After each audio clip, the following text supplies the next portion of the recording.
republic for which it stands, one nation, under God, indivisible, with liberty and justice for all.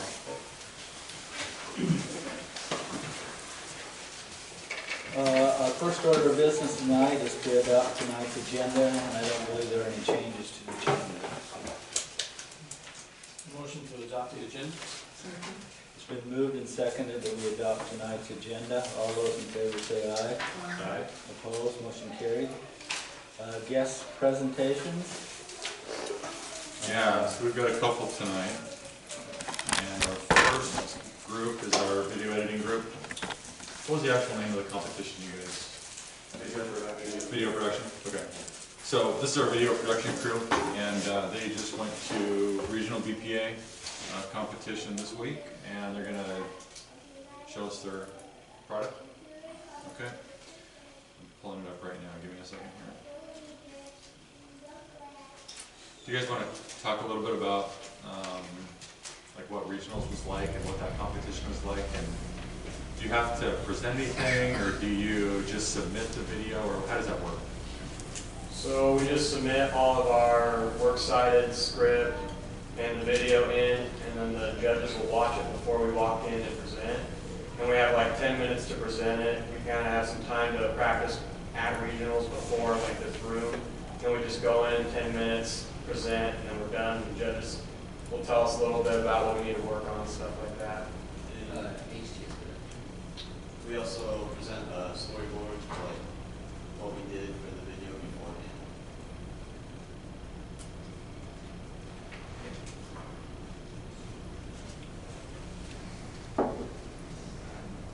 This one? Okay.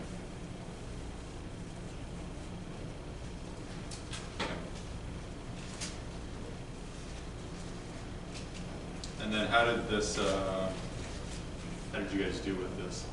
First place. So you guys will go to, when did you guys go to state now, and when does that happen? Should be in March in between the girls and boys basketball state. Oh, okay.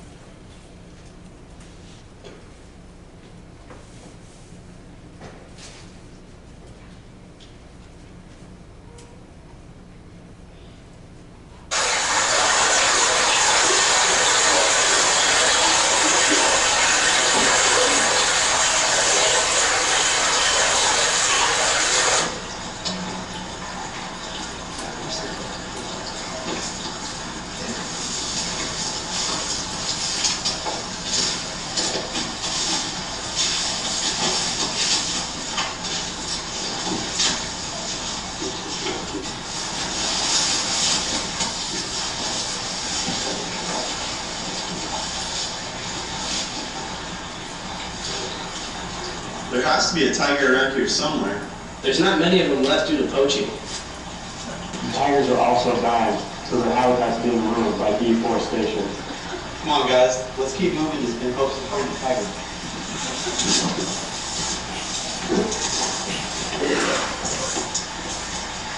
Oh wait, guys, stop! I think I see something.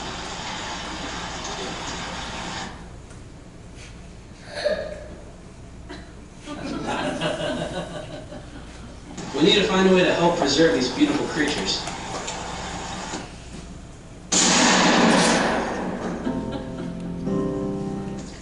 The Sunda tiger live in habitats like tropical, broadleaf, evergreen forests, freshwater swamp forests, and peat swamps.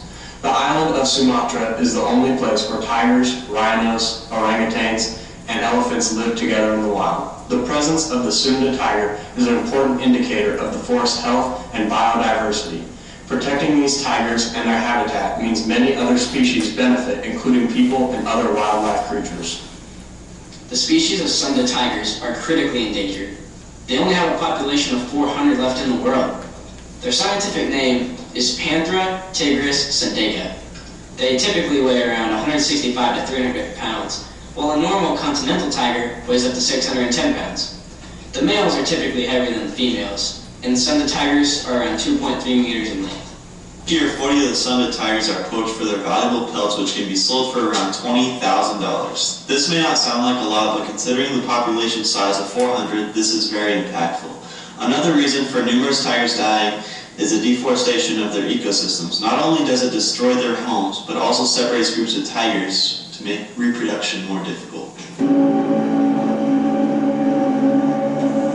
Some ways to protect these tigers is to build capacity in range states, reduce human-tiger conflict, conduct scientific research on tigers to help inform conservation strategies, promote tiger-friendly policies, and monitor tigers' numbers, population trends, and threats of tigers in their habitats. The main cause for all these tigers' death is poaching, and one way that we can help this is by getting more game wardens in all their areas to help protect them from the poachers.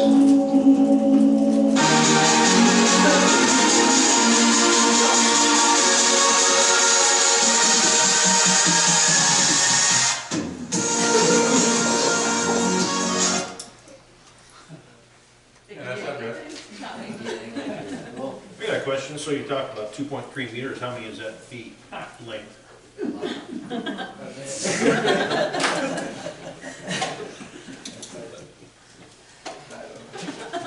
they give you any feedback? We did good. Oh, great. Yeah, they said they were gonna talk to them, or they're gonna examine the video more technically, and I guess they might have sent review, or feedback as well. Like, what was it like putting that together? Like, what are the hard parts of that Staying focused. for you guys? Because there's probably like technical stuff that we take for granted that you have to put together that's hard. The editing we do too. Yeah. Sometimes it can get difficult. So Making the video smooth, that's probably the main thing. and hitting all the key points that they tell us to do. So. Okay. Do you guys have other videos that you guys have put together by your production team, HTS? Yes. What does Wyatt need to do to get his initial in there?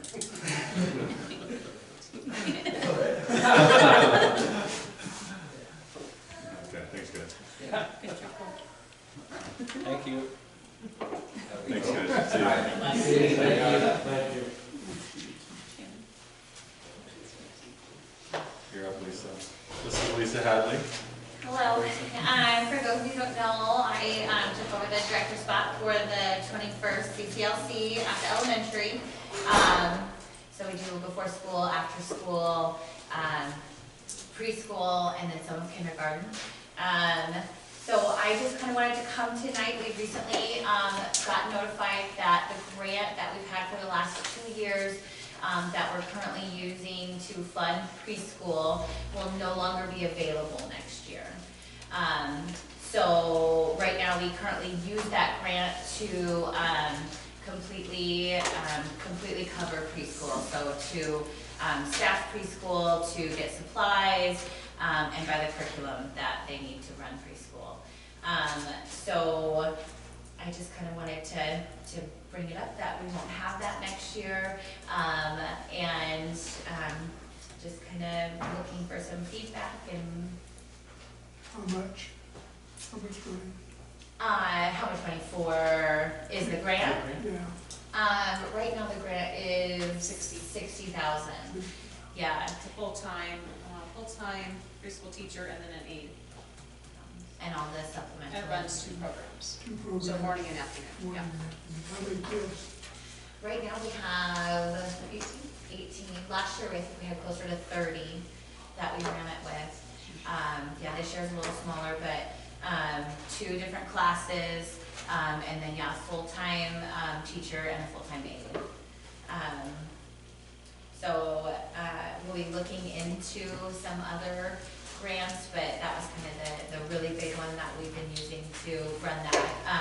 We do have the way that our grant cycle works with the 21st century, we do have to continue running a preschool even if we lose the funding that we're currently using. So we, because we wrote preschool into our funding, we do have to run some sort of a program for the rest of the grant cycle.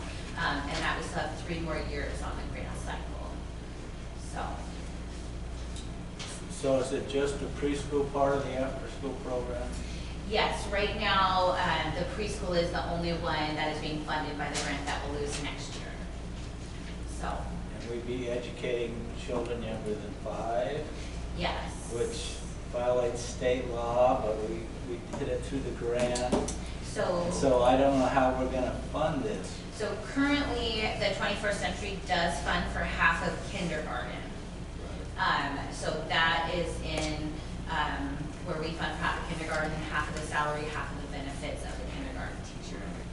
And so, if those funds were freed up, then we could afford to budget in a full-time preschool teacher. So into our program. Just looking for some creative ways to maybe, Yeah. continue, we would hate to drop Yes, we would. teachers and. Yeah. 21st century grant money and then reimburse the 21st century. You could bypass We do have an AUIC that's gonna support a little bit, but it's not much, Yeah. maybe for supplies, so. Yeah. But I know that Yeah. we're looking into other grants and other ways, but this is, kind of hard. Yeah, it definitely was kind of a, not something that we were expecting to kind of run out, and when we got that, we were like, oh man, we definitely have to, we wanted to be in front of it instead of, next fall being like, oh gosh, we don't have the money for a staff. So, we have a, really great program happening right now. It's really wonderful that we can offer the morning and the afternoon. The state requires a 1-to-8 ratio as far as teachers go. So in order to bring more kids in, then we have that full-time teacher and then the full-time aide. What was the rationale, like when they notified, was that grant on a year-to-year basis anyway? I believe so. Did the funding just run out? I think they just decided, just to not offer that grant anymore. I'm not sure if it was it started in 2020. I don't know if it was We're very specific, they have lots of money.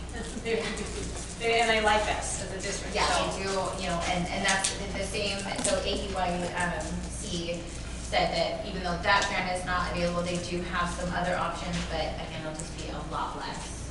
And so, it'll be supplemental versus being able to attain a whole program that we have right now.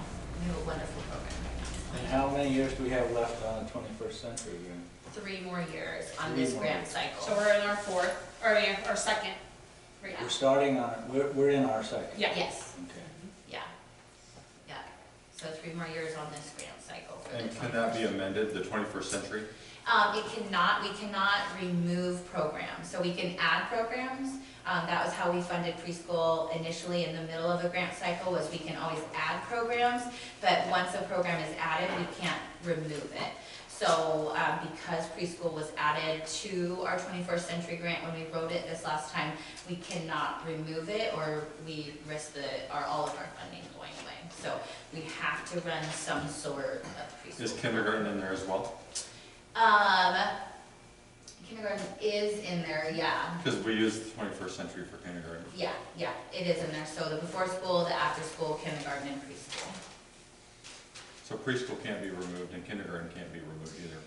No, so kindergarten can't be removed, but it can come out of the budget, if that makes sense. So we still have to have Yeah. it. Preschool's in the budget, but we're not supporting it through Yes. dollars. Hmm. 21st. Yeah, Yeah. I see. so. Okay, I think we got it. Yeah, I just wanted to come and, just kind of, and definitely just looking for, creative ideas or, thoughts and all of that, so. We could fund it off the levy, couldn't we? Yeah, we can make this a discussion item next month too, but we can, we also have, that last year in that legislative session, they appropriated more literacy dollars with the idea of those literacy dollars supporting kindergarten, full-day kindergarten, so we can kind of think about that as well. Because as it is right now, we're not, with the kindergarten being supported by the grant, we're not needing to use those literacy dollars for kindergarten. So we'll know more when we get that funding, when that comes in, as far as the difference in literacy dollars from last year to this year. Last year we received about $26,000 in literacy dollars, and we'll see what it is this year. I think we kind of expected it to double. So, And I mean, as far as, the kindergarten salary that we're currently, is roughly 25 to 28, so. and the district's already covering benefits. I believe so, aren't they? I don't believe so. We need to look into that. Yeah, we do need to.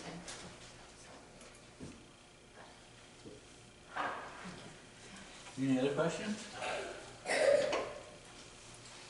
All right, thank you, Lisa. Thank you, guys. The next item on the agenda is approval of the November meeting minutes, payment of the bills and classified personnel action. I'll let you guys look over the bills for a minute.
So I see we got one payment of the greenhouses. Have they got the greenhouse yet? Yeah, yep, everything's here. That was a $22,000 check, but 10,000 of that did come out of the high school FFA fund, so that would be deposited back into that account.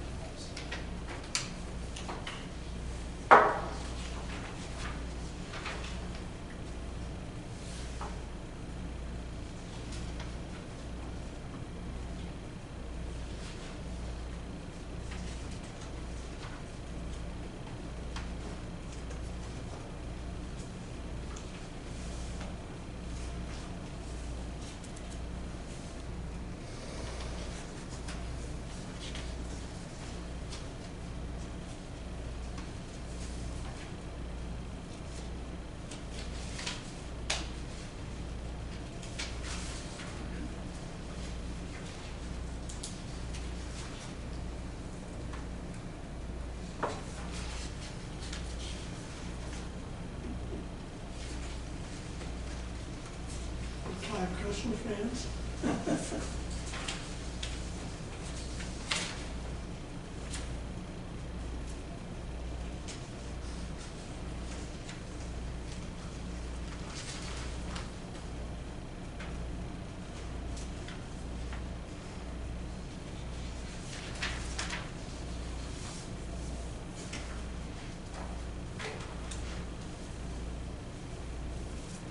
So the self-benefit pool, the Blue Cross, is that for the $1,500 sub?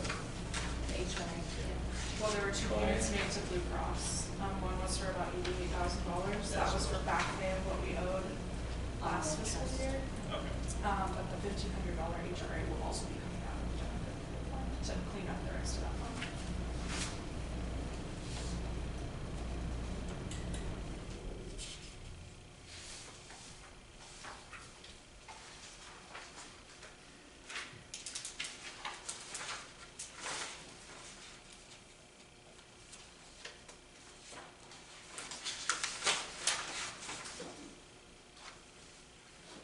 I'll make a motion, we approve the consent agenda.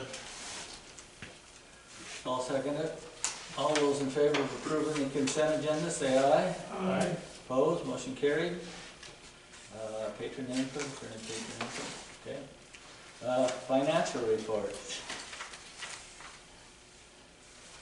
What do you guys want to say on the financial report? I did a little summary update, that's the first part of what I handed out. On the back, I just want to point out my big goals until the next board meeting.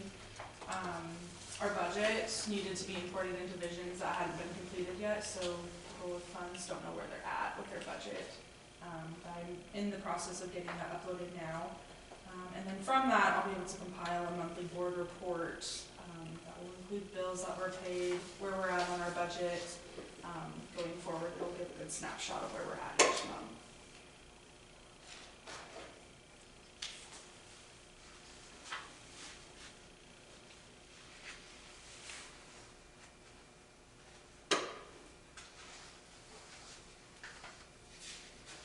Anybody have any questions?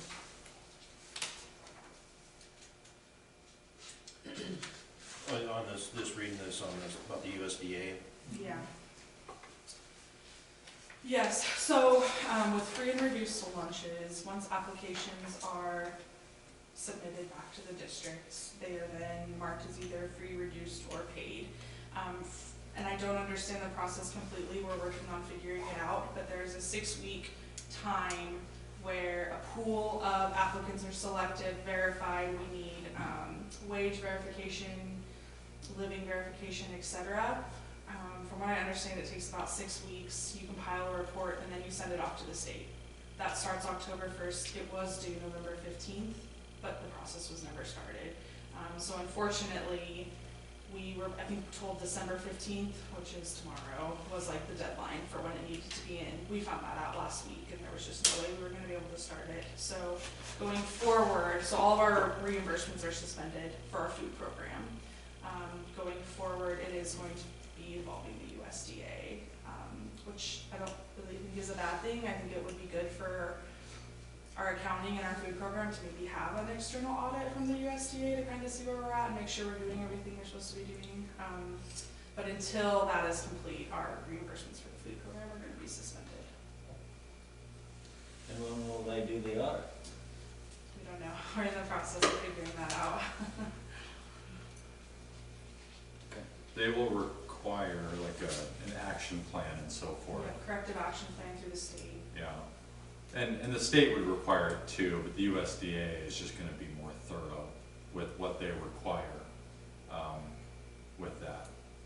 So, like Kendall said, the verification of those people that submitted actual applications for free and reduced, a pool of those have to be selected and verified. So for a district our size, it's probably not a real big pool, but it has to be done, and then those verifications have to be submitted. So it wasn't done, and so that's why we're at this point, which, like Kendall said, may not be a bad thing.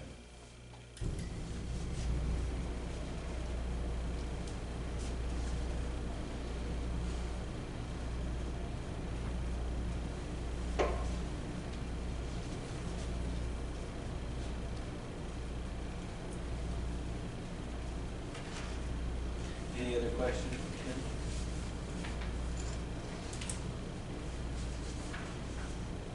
Nope, it sounds like you got a lot of stuff to catch up on. Feel free to hang out with me anytime. All right, thank you, Ken. Okay, Technology Director's report. Okay, Steve, if you could turn the TV on, please, sir, thank you. Two quick things. One, device-wise, with students, we're pretty much good to go for the year. I haven't had to, let me kick it on. Yeah. I haven't had to, we've got enough stuff in, oh, that's interesting. We have enough stuff on hand to cover everything that we need.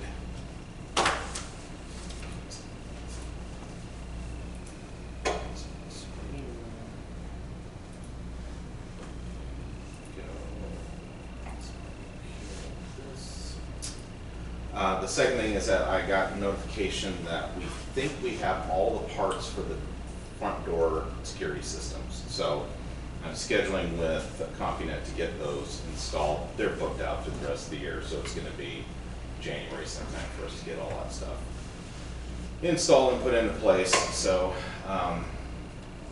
strangely enough, the thing that we were all waiting on, that everyone's been waiting on, the key fobs, you know, the actual badges themselves, and those just randomly showed up one day. So we think we have everything to get that going. Per our last month purchase of Power School, I've been through a lot of meetings with them so far, and I want to give you an idea of what it's going to look like for us to make the transition from our current system to the next system for the school year. One of the advantages that we have is that we actually have an expanded time frame to work from, because we purchased 18 for 12. Normally it's a 12-month contract that they have to get all this stuff over and moved over, but since we got in as early as we did, they grandfathered us that additional 6 months for us to do the training, all the rest of it. So, and they prorated it accordingly. So I'm going to go through just a few quick slides on this here. This is kind of how this is going to work. Unfortunately, yours truly is going to be doing a lot of the heavy lifting on the back end. This is the sample timeline that we have, and I know it may be a little bit difficult to see, but this will stretch through September, and there is a lot of work to go for this whole thing. Through November up through February, I'm going to be working myself, probably Drew Eggers and a few folks. We're going to be working hand in glove with Power School to get the actual system built. We're starting from ground zero, and it's going to be a very lengthy process. One of the things that I just got back from Boise for some meetings, and in talking with other tech directors while I was down there, and especially with West Ada, largest school district in the state, they're a Power School customer. They had some choice words about, if you're going to do the setup, you need to get with all the districts to get the configuration that you're going to need for the state, and don't take it from Power School as to how it's going to come down. So we're going to be working very, very, very closely to make sure that we don't have basically 2 years worth of a mess to try and get through. We're going to try and get this done right the first time. March through May is going to be so we basically have 3 portions of this whole thing. The school information system, which is the one that's in orange there. The next one is Enrollment Express and eCollect, and what that basically is for us to be able to do online registration and to do all of our electronic forms. So we will actually be in a true electronic form environment. So if we have permission slips that need to go home for whatever reason, we need to capture data for anything, that is all going to be pushed out through Power School. There will be no paper forms. So we're going to try to eliminate 99% of the back end work on this. The last portion of it, which is going to be over the summer months, is a product called Unified Insights, and what that is it's basically data collection and management, and there's a lot of high-level information that administrators can especially find pertinent, like if we were trending in discipline issues, you can go and take a look at things like that. We can look at what grade levels. The nice thing about the expanded platform from Power School is that they have partnered with so many different providers that we'll be able to incorporate way more data into the system. So a vast majority of the stuff that we test on down at the elementary school that we purchase as third-party things, all that stuff gets sucked straight into here, and we'll be able to use it from finally under one pane of glass for everything. This is a timeline of what it kind of looks like. We're in month 1 right now. The ugly part is going to be the data conversion and readiness, and that's extracting the information currently that we have in Tyler Sys and trying to get it clean and then into the new system, and then getting it configured so that way we have a usable product when we get moving on. We, at the district leadership team meeting today, we talked about training and how we're going to make all of that work. We have some ideas. when we purchase this, we have a set of paid training cycles from Power School. So we're going to be using those judiciously with some train-the-trainer type things and making sure that the people who need to get deep dive into specific areas, like if I'm Eggers and I'm trying to do schedules and I'm trying to build an overall master schedule for everything, he's going to be getting that type of hands-on training as opposed to everybody else who's doing the modules that they have online for the rest of it. And this one here is the per person, per seat training. And we have a specific amount that we purchased out of all of this. And so when we go to use them, we set it up 3-hour classes. We'll get it all taken care of a lot. The big one, there's the education campus. Now this is, unfortunately, this is my timetable. These are all the modules that I have to have completed, and then the breakout sessions that are off on the right are all of the setup ones that I get to work through. So I will be pulling in people, the subject matter experts in their areas, so office managers, some of the teachers set up, some of the other stuff as we need, so we can get this thing configured and off and running the way we're going to go. In theory, we should be pretty much done somewhere in the May time frame, but we're not going live with this until after the school year is over anyway. So that's kind of what we've got going on with that. Any questions for me? I give you an overview of what we've got coming up. You can't get sick. I already did, and that didn't work. So there's a lot of work at home days while I was sick. So, all right, thanks everybody. Thank you. Julia, principal's report. Green sheet. Enrollment is 152. For Christmas, we're going to be gaining another student in kindergarten, so that is up to 25 again. Average daily attendance is down 3% from last month. Our, I-Station results. We'll take a look. December's on top and September's in the back. Or vice versa.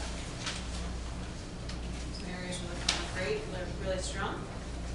Some of the results there, so it's good. We just recently have had some events at our school for the month of December, so I just listed those there. One being for our community-wide, the Christmas concert was last Friday at 1:30.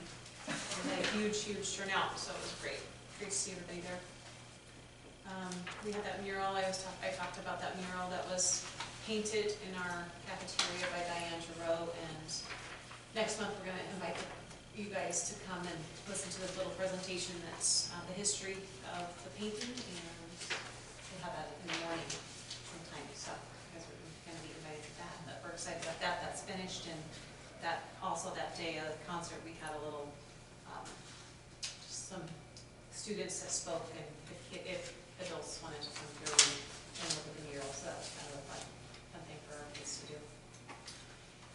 Other than that, I did give you a copy, I think I gave you a copy last month of, I don't want to talk about it too much, but was the floor coverings. That was the quantity for both Julietta Elementary and here for the floor coverings. That's the cost of how much it costs us for rollers just to put the mats on. And then, so anyways, just wanted to kind of give you a cost figure on that. Are there any questions? All right, thank you. All right, thank you, Doris. Superintendent report.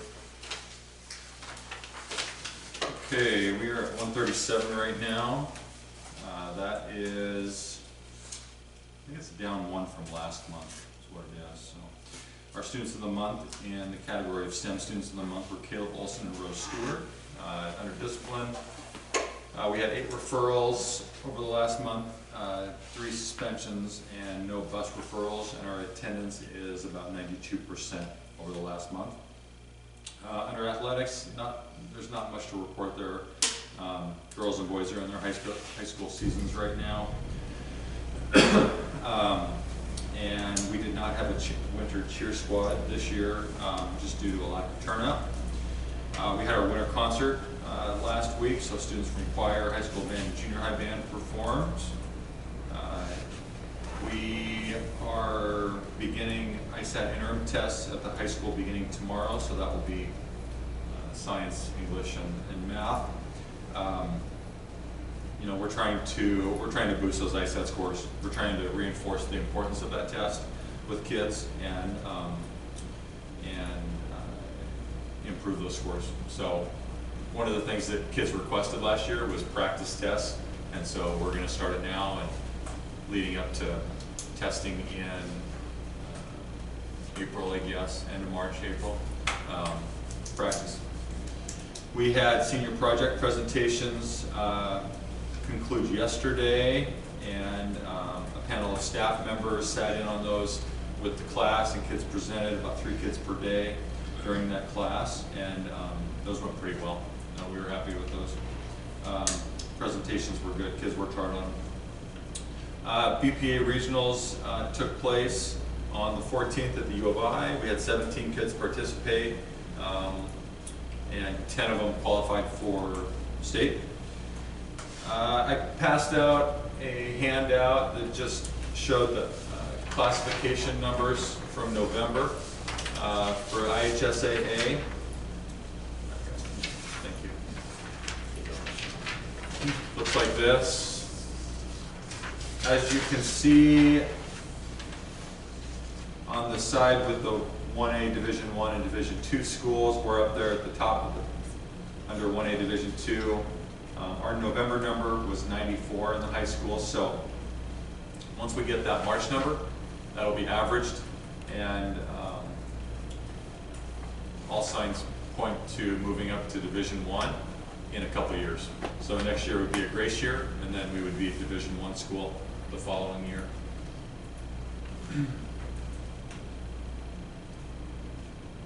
And that number is 85. So as long as we're at an average of 85 or higher this year, then that would bump us up in 2 years. So this is a 2-year cycle? Yep, it's a 2-year cycle, so this is the count year. So they're getting our attendance this year. Next year is the grace year, and then you change the following year.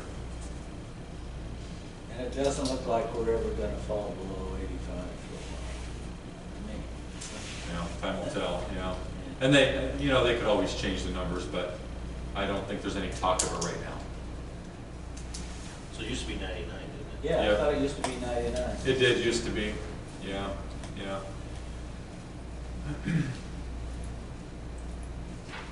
You know, if the classifications get pretty lopsided, then they start to look at what they can do to even things out. So, we'll see. You can take that with you. Under the district, fieldhouse update, right now really just drywall's going in, so all of the rooms are drywalled in. They just need to mud and tape them next, and so that they've been out here about every day recently working on that. So, and Dan already talked about the fire alarms, or no, I'm sorry, that was the security system. Under the fire alarm system, Joe Chapman is exploring changing our fire alarm system manager to Redinger Fire and Security from Moscow from Fisher Systems. Redinger they already do our system maintenance, and they're our local resource for this. If we decided to change this, they would handle our calls, our issues, our alarms, all of that, rather than the call center that we go through now for those. And Joe thought that the cost would be pretty close, but maybe a little bit less going with Redinger. So I'll bring that back down the road once we decide something on there. And that is all I have tonight. Oh, No, we did receive this in the mail from Cognia, which is our accreditation entity, and they sent this because we've now been accredited for 25 years, and so I thought I would show this, and that's the letter that they sent with it.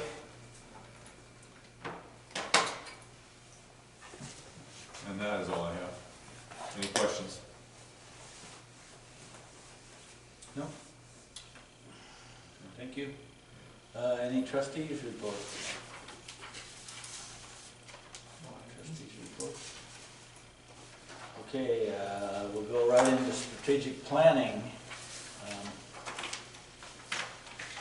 I guess we should kind of go over the plan. So I'll kind of read through it.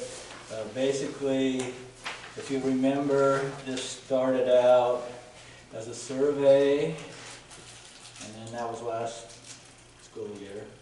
And then we had a night where, I don't know, we had 25 or 30 people, parents mostly, come and we worked on it and discussed it.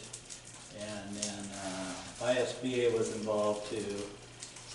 And they kind of took it back, took what was on the survey and what our input, the parents' input was, and came up with this, and they sent it to Steve, and then Steve and Dory worked on it, and now it's our strategic plan, and so we should probably go through with it and see if there's things, you know, you're wanting to talk about or work on. And so let's just start through it. Mission, vision, and core values. Preparing today's students for challenges of tomorrow. That's our vision statement. Our mission statement is Kendrick School District in partnership with the parents, students, and communities of Kendrick and Julietta envisions every student will grow to be healthy, well-educated, and productive members of society. Any comments there? Okay. So these focus areas were kind of developed from the survey, so I'll just read through those. Focused area 1, college and career ready students. Kendrick School District will provide a variety of quality opportunities and experiences in academics and career exploration to ensure students are equipped with the life skills to accomplish future goals and to serve as successful citizens and community members. These are some of the strategies that we've listed. Deliver a comprehensive curriculum to promote high expectations that challenge students to be college or career ready. Provide opportunities for students to explore career technical education experiences and or other career opportunities. Provide opportunities for students to participate in job shadowing and senior project internships. Offer a variety of elective and dual credit courses. Attend annual career fairs that allow for access to programs and resources for career development.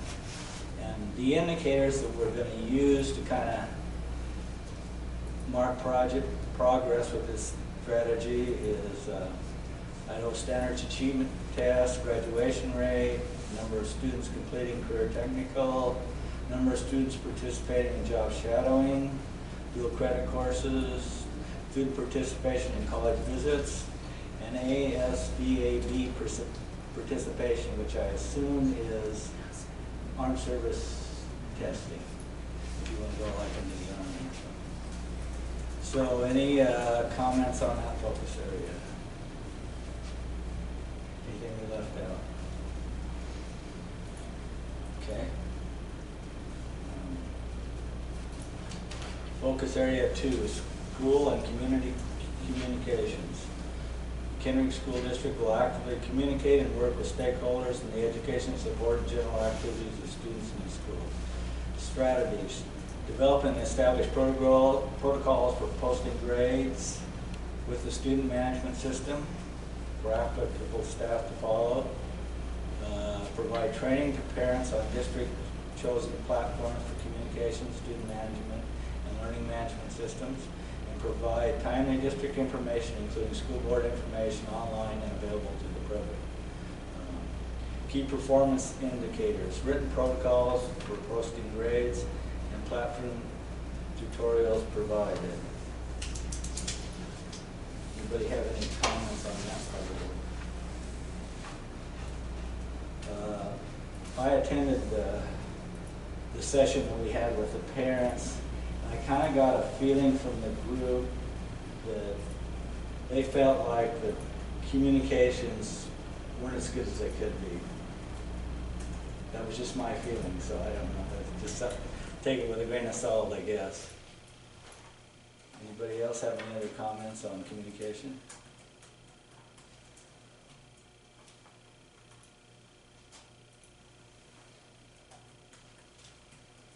Okay, focus area 3, safety and facilities. The Kendrick Joint School District will provide a safe and positive school environment in well-maintained facilities that are safe and secure. Strategies: develop and promote district-wide high expectations for a safe and positive school environment. Offer drug education opportunities for all grades. Enhance infrastructure of all buildings in order to ensure safety.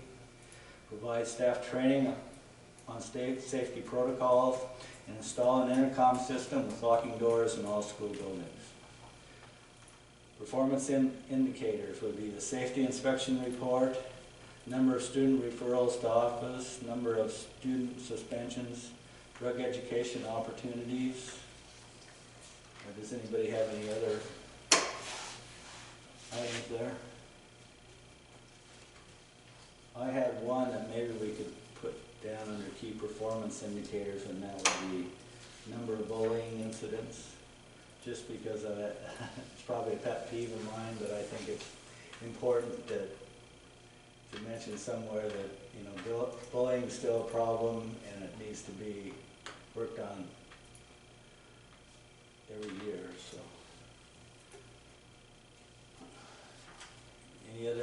any other input on number 3? Okay, area 4, which is highly qualified staff and curriculum. The Joint District School District will hire, develop, and retain professional, engaged, and effective team members and provide them with high-quality professional development and curriculum. And the strategy are create a curriculum adoption committee that reviews and makes recommendations on curriculum that is aligned to the state standards. Provide staff training on literacy development and team building activities. Provide a high-quality mentoring program for the teachers. And the key performance indicators are retention rates of staff, utilize multiple opportunities for staff recruitment, and number of staff participating in professional development and surveys. Any comments on that?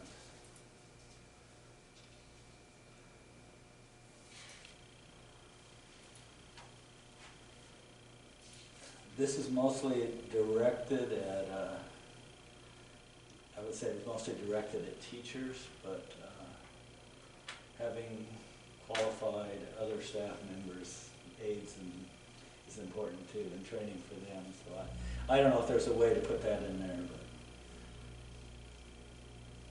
would be my input on that one. Anybody else have any other input? Okay. Financial responsibility. The Kendrick School District will be responsible and accountable to district resources while providing transparency and community engagement to support the district's need and strategic plan. Strategies: post budget online for transparency to stakeholders, develop and implement communications plan to share budget decisions and their alignment to district needs and strategies. Investigate options in expanding district lines, including the legal requirements and positive and negative implication. I have a question there. Is that supposed to be district boundary lines? Is that how that's, what is that pertaining to? Yeah, so one of the things that came out of not necessarily the survey, but of that focus group was exploring taking in that area by Lenore, is what it is.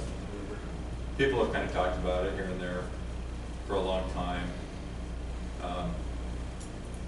So I guess any thoughts on that would be great. What do you think? I think that when it came up before, you remember Steve, right? Yes, Steve. You I have don't, to put a petition out. yeah, And you have to have your boundaries established before, during, and after. Quite a, I think it's an expensive project. Somebody has to give a petition up to get, I believe, 45% of the people in that area to sign it.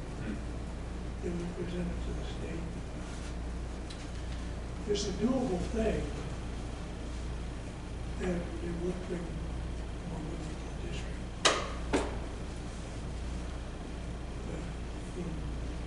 The lower, up over the top, Master Dad's grade, that would all probably fit in with our district pretty well.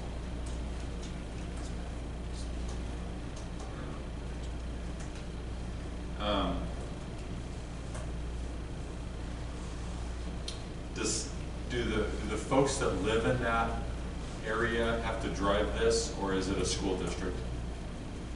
It's kind of an open-ended thing. I guess whoever wants to start it can get it going. I didn't want particularly to be attached to it when it happened, because you really can't say what they, you read the state law and it's kind of open-ended. So I wanted, the gal wanted to do it, but she didn't want to do it too much either. Do both districts have to agree to it?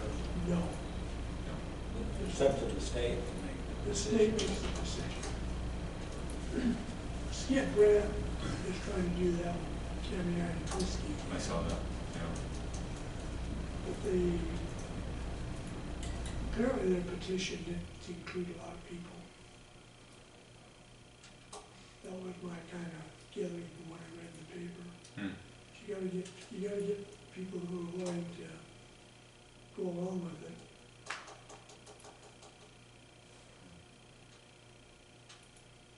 Something we could think about doing sometime, maybe.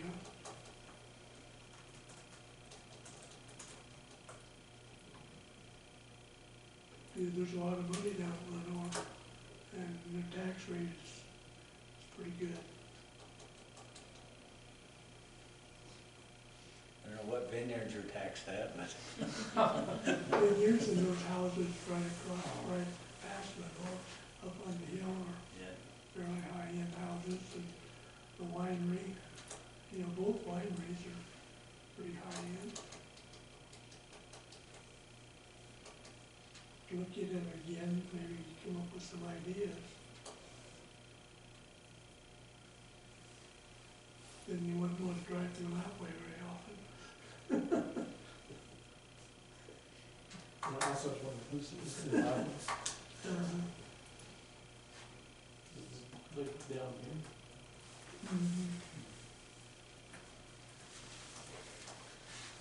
Go up to almost to Cherry Lane Bridge. Be as far as you want to go with it. Take in just about everybody that we want. I would sign that petition. What we take from you guys then? Yes, Your you taxes. would. I don't care. We'll stop it right before we get there. Just like we got everyone else. Okay, have we talked that out, I guess? Key performance indicators, the website, financial audit report, and financial monthly reports.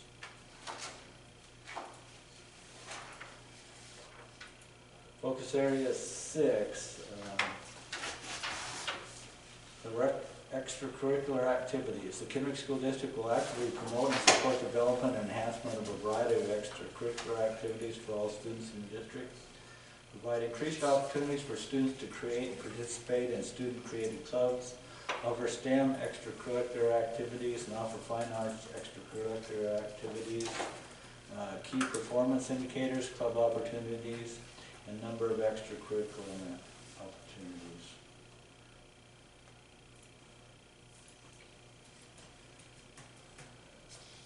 Any comments on that?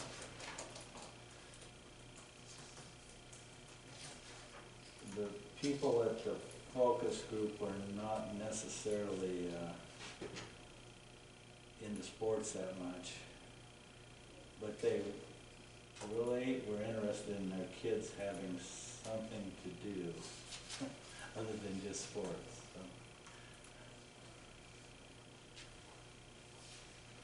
What's the participation rate when they do that? I know Eric had a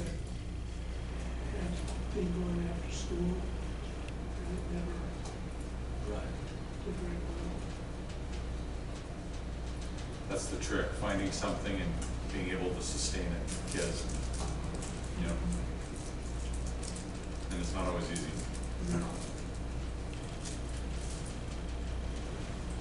But we can work on it.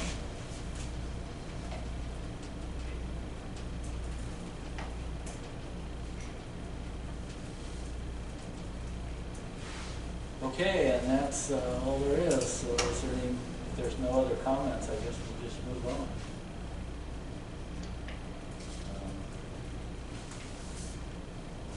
What do you think, Steve? Or would we bring it back and vote on it sometime? Or? Yeah, next month. Okay. That sound good? And so the idea there too is that Dory and I will start tailoring, you know, in many cases our monthly reports to this a little bit, you know, when we can, to give you, updates on it. To let you know that we're working on it. Yeah. So like when we see items on here, like when there's items on here that we're specifically working on, say that month, like we'll start including those things in our board reports. And it'll also part of that too is using this, because really, I mean, when we met that very first time when the board met with Wiley, just to talk about it, what it really kind of does is it kind of gives all of us our marching orders. You know, this is what people want. So, you know, like for us, like it's used in the evaluation, and so we'll want to report out on that when we can.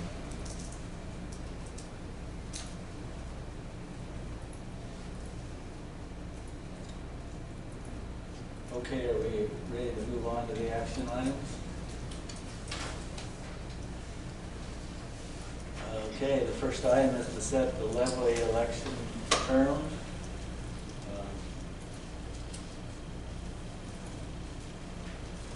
I don't even know where to start on that.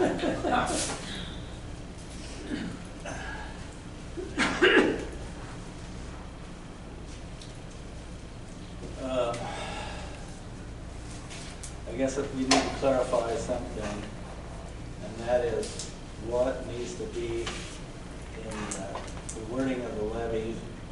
Now, it needs to be amount, and we need to say what it's going to be used for, right? Yes. And so,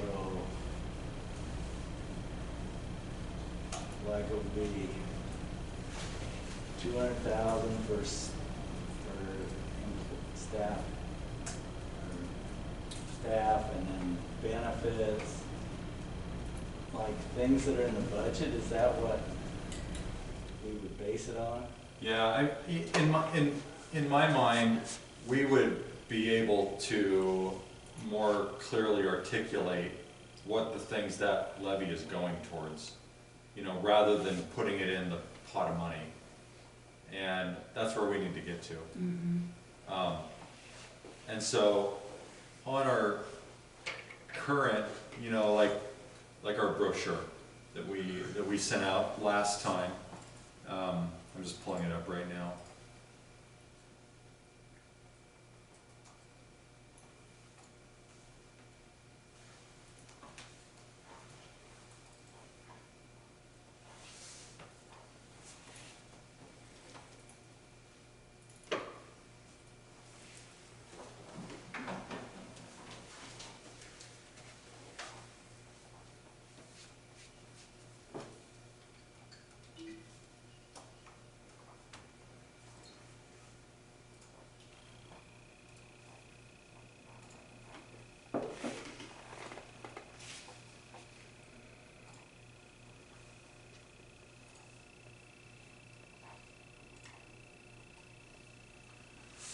So this is the brochure that we ran last time, and these are the things that we talked about. These were our talking points.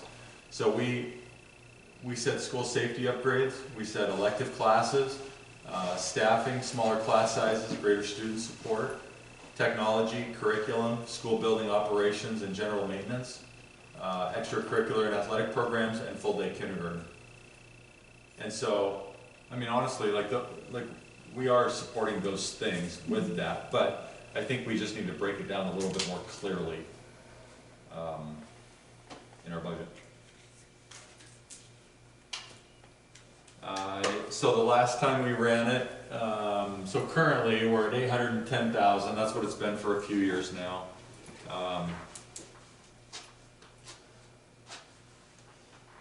You can see the history of it here. So we decreased it from 18 to 19, from 860 to 810.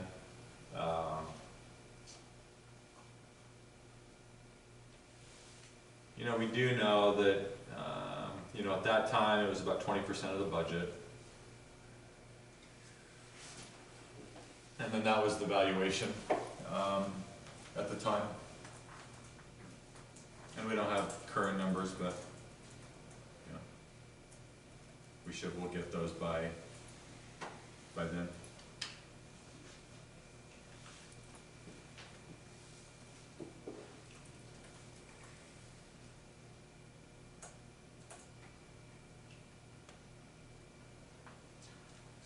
So we just need the levy amount and what it's used for. We don't need that. Could we put preschool in that? No, because it's, there's teaching 4-year-olds, we gotta use, we have to use grant money. Well, I guess we could. Well, you know, we can, like if Preschool kids is why I'm asking. We got parents, it's a lot of votes. yeah. Yeah. And if we can't, the alternative is just use 21st century for that instead, and then use literacy money for kindergarten. But that doesn't necessarily accomplish what you're talking about.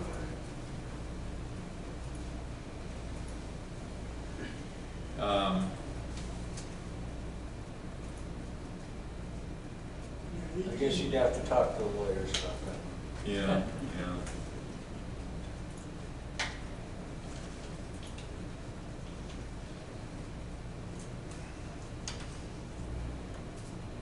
I'm not sure if, you know, what does it support? I'm not sure if it's going to change much.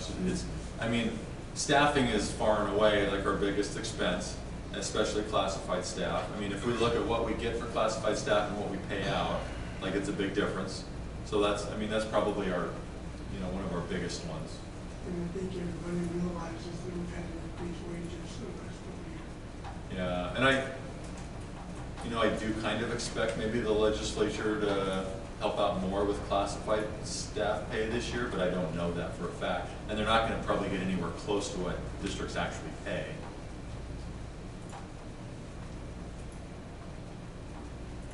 Technology, you know, that's another one that it's definitely going to support.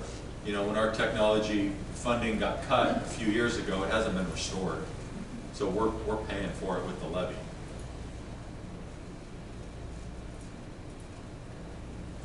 Could the security systems down. Yeah, enhancing security systems. And that comes in different forms, but yeah. The trouble of it is we're talking about next school year. We don't, you know, that's, Yeah. it doesn't start till September. Yeah.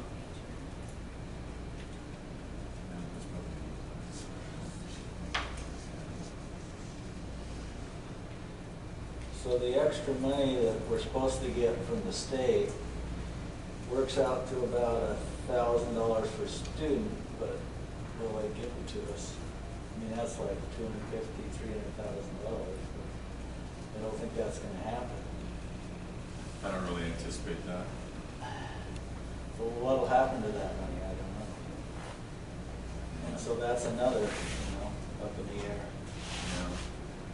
I can tell you that from meetings that we had down there, there are two things that the Republican caucus is pushing heavily, is the vouchers, and then the other one that they're looking at is supplementing the money that they put in. They're gonna take that money back out and use it for like building funds and other things. So it's gonna be a wash, is what they're talking about. So they added 300 million, and they're gonna So they aren't gonna put it in technology. No. Nope.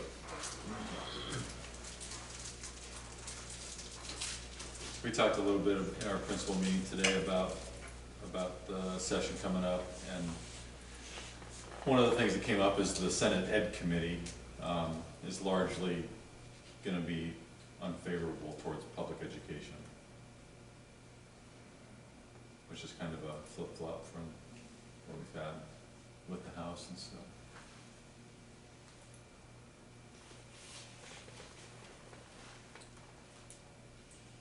So,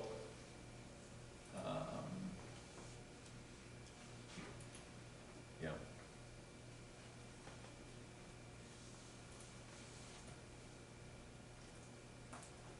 I think what we've been helped the last couple years with federal dollars, so that's helped. We have a little bit left, and so we'll be using that over the next year or two.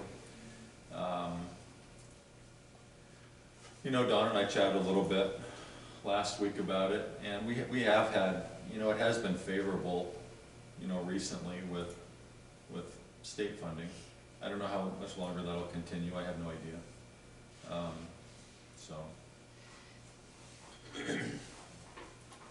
We ended the school year with about 1.7, and then once you subtract the field house, you're down, that was, 500,000 or so. So that's about where we are right now. We do have an action item. The auditor suggested that we get rid of that internal service fund now that we don't have that buy-down program. So that's something to talk about or think about as well.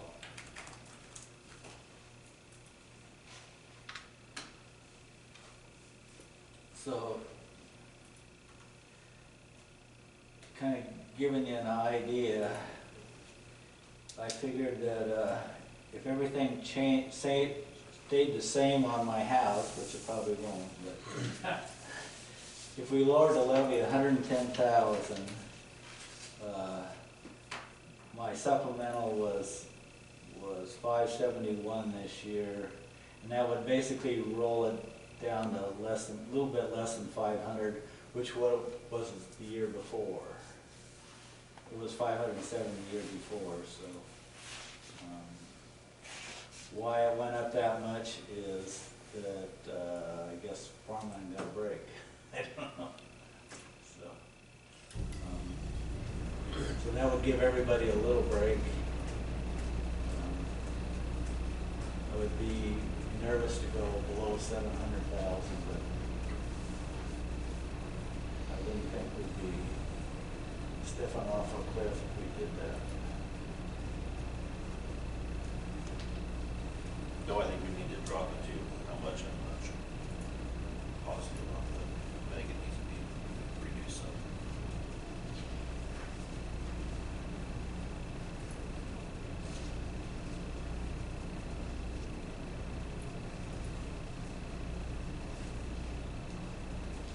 I would reduce it a whole bunch.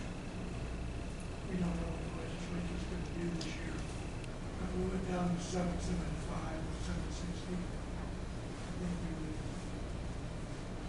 we would be putting ourselves in a pinch next year and still give people something to see. Be under 800,000 people in our Senate. Yeah. Something to think about too is, that HVAC system at Julietta with the plant facility dollars, we could easily end up using an entire year's worth of plant facility money on that system right there, just by itself. So.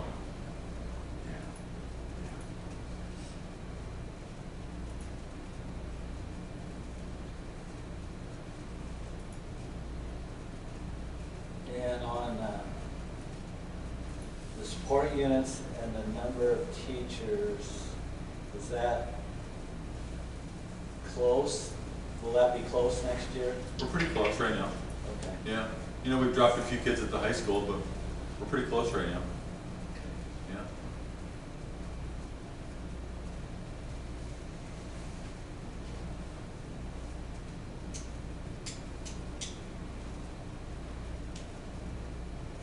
And we're still paying over what we receive from the state.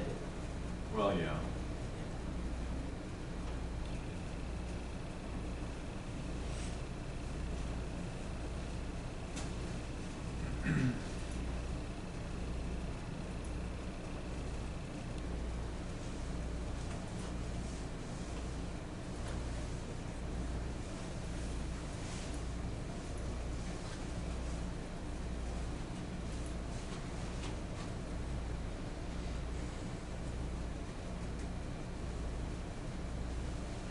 Any thoughts, Dan, as far as technology involved with this? Obviously, as we saw a couple months ago, we're basically running a credit card and we're paying the interest. The money we get from the state basically covers day-to-day operations. There is no investment for anything that's coming down the pike, so we're definitely going to need a larger fund source to do that. We in IETA are actively working with the governor's office to try and get some of that corrected, but it's going to be a 3 or a 5 year course change if they decide to do it. And this coming legislative session is going to be, no one knows. It's not favorable towards education, but we don't know if we're going to get more money or less money. And there are some other things that have come up. School security, the state has asked for an immediate number crunch from us on some of that kind of stuff, but it's just not sustainable, and we're actively working with them to try and get them to understand. But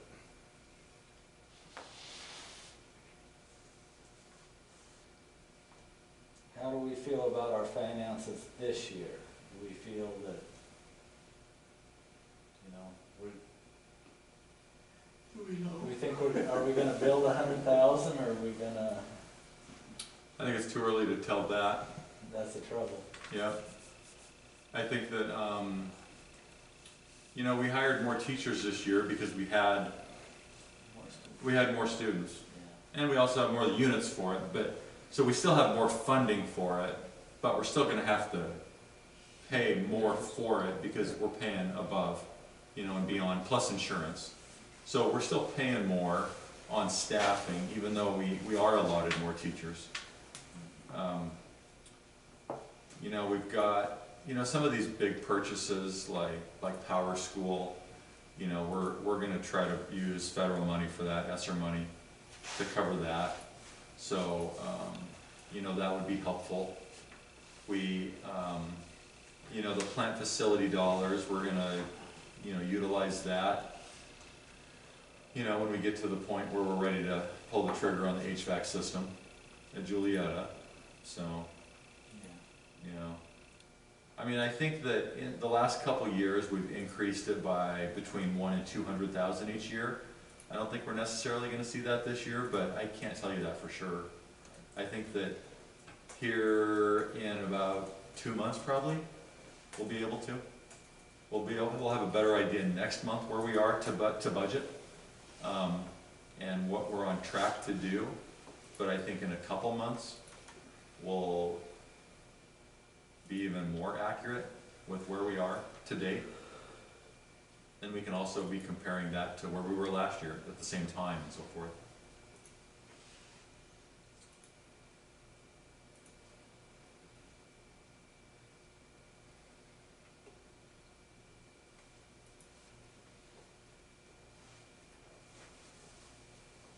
but I do think, you know, and I put this in the board packet, but I do think with the plant facility dollars, just with the price of things, I think we should increase that a little bit. But this one, I think we should decrease a little bit.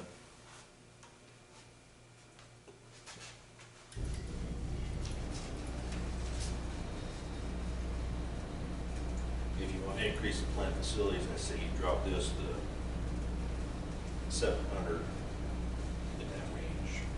Say, increase your plant facilities to say 75 or something. And I was recommending 60, like just 10,000. But, yeah, whatever you think. Yeah.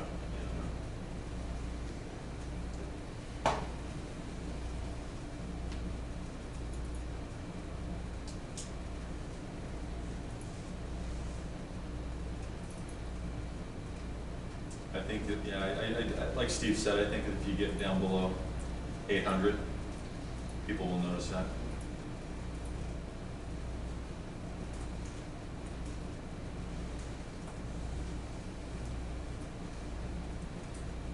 In Idaho Reports today, they had an article, and we have the 5th highest, if you can include our bond and our supplemental, we have the 5th highest millage in the state. And Lewiston, where they build a new school, they're the top by a long ways. The chances of like us building a new school are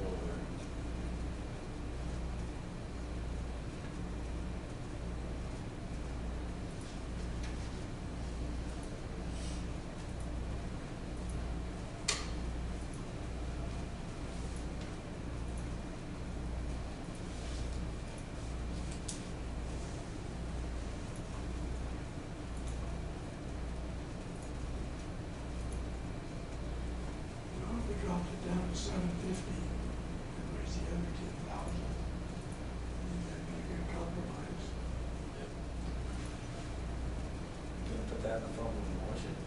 I make a motion that we improve the plant facilities by.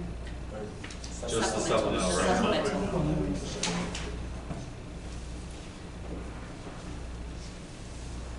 Is there a second? I'll second it. Can I ask for 1 or 2 years? What? 1 or 2 years? 2. 2 years. If we decide that at the last. All right, so we set motion on the table to set the supplemental levy at $750,000 for 2 years. Did you say 50 or 60? 50. Is there any further discussion? All those in favor, raise your hand. Was unanimous. Okay, so that's taking care of that. Now we need to move on to the maintenance, what are they called, maintenance? Plant facilities, yeah. There's my computer to work here.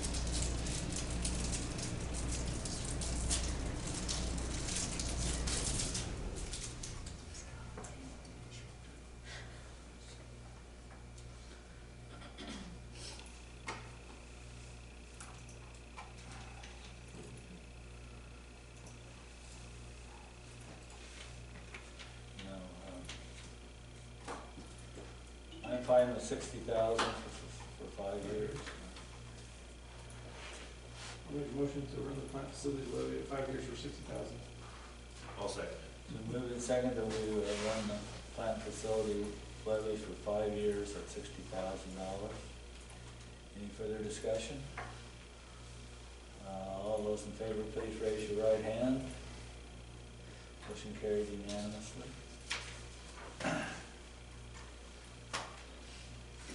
Okay, the next action item is to adopt the district calendar.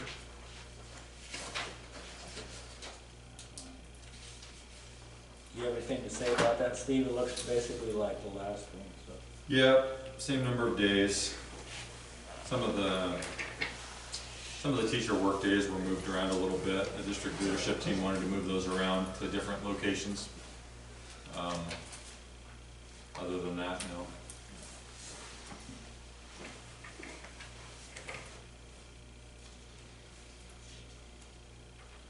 You really need 5 days for Thanksgiving. You know, originally when we did that, it was because we were targeting our worst attendance days, and that Monday, Tuesday was right at the top. Mm. I mean, if we end up permanently going away from attendance, then we could, Yeah, we could do that. yeah, we could change that if we wanted to. Right. Yeah. I'd just say it would match Lewiston School District, put it closer and make some parents happy. What's that? Well, if we match Lewiston's with ours and look closer, Oh, it makes some of the parents a little happier. what does Lewiston do for that? They just have Wednesday, Thursday, and Friday off. Oh,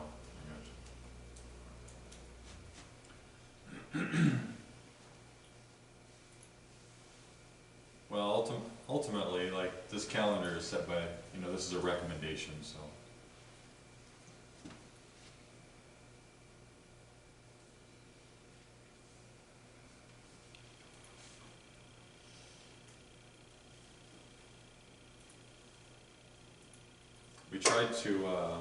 We tried to add some teacher work days into the semester in times where it would allow teachers to get caught up on things better, and just, you know, grading, prepping during each semester. And then we also scheduled 2 training days. The trainer that we had come down at the beginning of the year, and he's coming down this spring, Chain Beam, he's a former peak trainer. We scheduled him next year as well, so we looked at days to, you know, to schedule him. So we have him booked for, tentatively, booked for that September 25th date, beginning of that semester, and then the January 29th, beginning of that semester. So that's why those days are there. And then the other ones that are in the mid-semester were just so teachers could work. We could use 20 and 21st as teacher training days. Which days? First day was Oh. then you can eliminate 2 another part. So is January 19th, is that the end of Semester. semester? Yeah.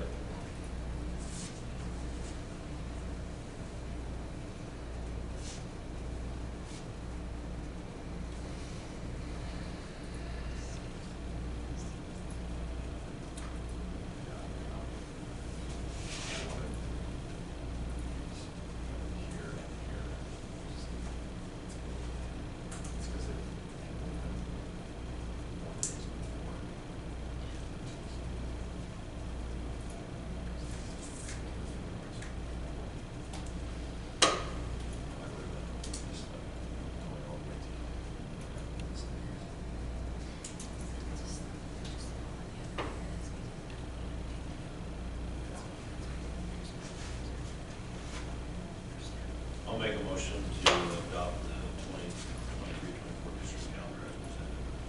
Second. It's been moved and seconded that we adopt the calendar for the 23-24 school year as presented. All those in favor say aye. Aye. Opposed, motion carried. Next item of business is talking about closing fund that we had for the internal service. Is there any discussion on that? Steve, do you have anything to say? No, it seems to make sense to me. I mean, you know, it's not used anymore, and the auditor requested it, or not requested it, just suggested it, since it's not in use. It's just one more account out there, sitting out there with money sitting in it. It's been sitting there for years, basically. Yeah, it's gained money every year, so they do a good job. And it was started with that 40,000 from an overpayment to the state. So, you know, it's did a pretty good job of increasing.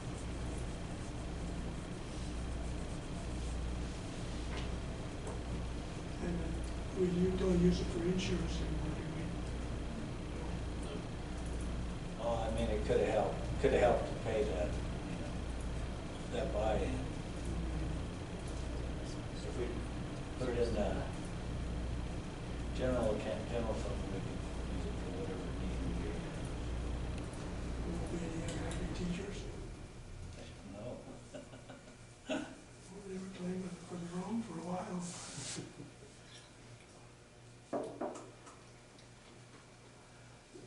The ones that paid in it for a long time aren't teachers anymore. So.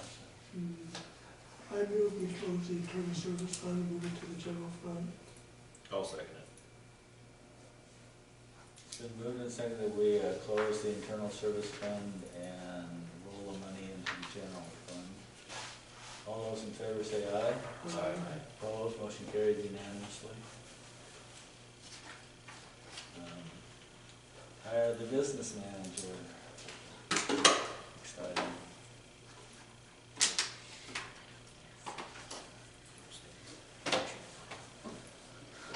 She still wants to do it after all this went on tonight. I'm still here. She hasn't left, so I guess. No. I figured if it wasn't approved, that was my sign, but it's not. Didn't scare you off, huh? Not yet, no. I'll make a motion to hire Kendall McWilliams as district business manager at $25 an hour. Second. We moved in second that we hire Kendall Williams as business manager at $25 an hour. All those in favor say aye. Aye. Opposed, motion carried. Congratulations, Kendall. Welcome to that house. And approve the one-time stipend for Kendall. Steve, do you want to say anything about that? Yeah, so that stipend is basically the difference in, so from the day that Kendall took over as the interim business manager, that is the pay difference between now and then, between what she was making and what that business manager's salary is.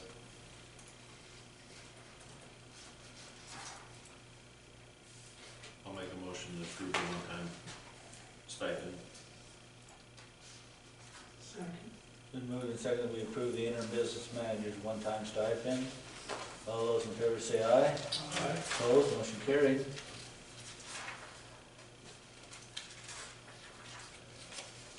Okay, Julietta Grade School principal contract.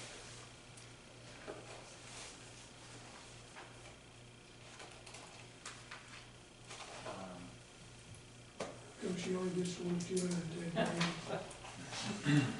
What?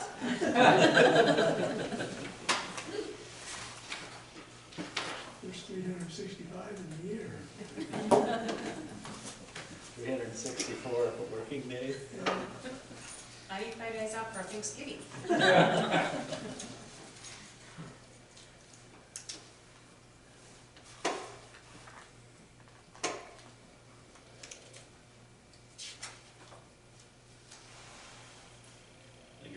The same on it, so I make a motion to approve the JE's principal contract for the 23-24 and 24-25 school years. I will second it. It's been moved and seconded that we approve Dory's contract for the next 2 years. All those in favor say aye. Aye. Opposed, motion carried unanimously.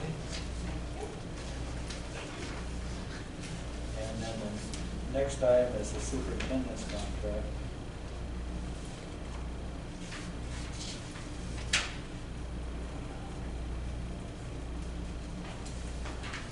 We reworked the wording in the contract, talked about salary, so it's a little more clear that the 105,900 is salary now, and if the teachers get an increase, then they get an increase too.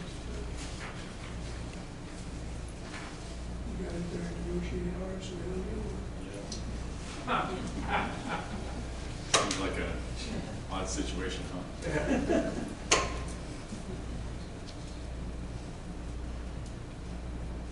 I move we approve Steve's contract. Second. Contract. For 2 years. 2 years. Thank you. I'll seconded, I guess. Anybody else did? Just a second. Just Oh. a second. Too late. Okay, all those in favor say aye. Aye. Opposed, motion carried. Okay, now we have to do the policies. 9A is approve deleting the following policy, 2520 curriculum materials. And they changed the rules on that so much, they said they're just gonna start over and so delete that policy. Is there a motion to delete that policy? I make the motion.